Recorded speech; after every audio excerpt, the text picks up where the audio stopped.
আমার মোবাইল আমি তোমার দেবো কেন? তোমার হাতে মোবাইল থাকলে তুমি রাতের বেলা ইমুতে কল দিয়া ওই কমলা ভাবির সাথে কথা কইবা, সেইটা আমি হইতে দিব না। দাও মোবাইল দাও। খবরদার ফালতু কথা বলবা না। আমি ইমোতে কল দিয়ে কমলা ভাবির সাথে কথা বলি না। আর তাছাড়া আমি কমলা ভাবির সাথে কথা বলি না গোলাপি ভাবির সাথে কথা বলি, তাতে তোমার কি?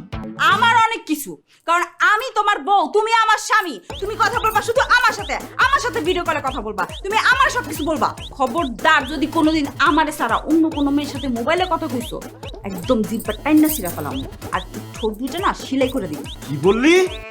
আমি তোর জামাই, তুই আমার জিব্বাটাই না ছিঁড়া ফেলবি, ঠোঁট ছিঁড়া দিবি?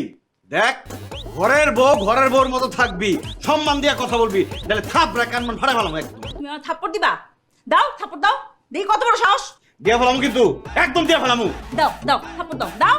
দেখ, আমার কিন্তু অনেক রাগ উঠতেছে, আমার সামনে থেকে সর, তাহলে একটা থাপ্পড় মারুম, গালের সব দাঁত পড়ে যাবো, খুঁজে পাবি না। আমারে যদি তুমি থাপ্পড় দাও, তোমার হাত ভাঙ্গা আমি একদম লুলা কইরা ভিক্ষার থালি ধরাই দিব, আর নয়তো আমার নাম শারমিন না। কি বললি?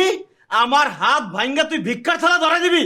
বুঝা গেলাম গা, তুই আমার বউ লাগস, এখন কোনো থাপ পড়েব না, দায় গোষ্ঠা।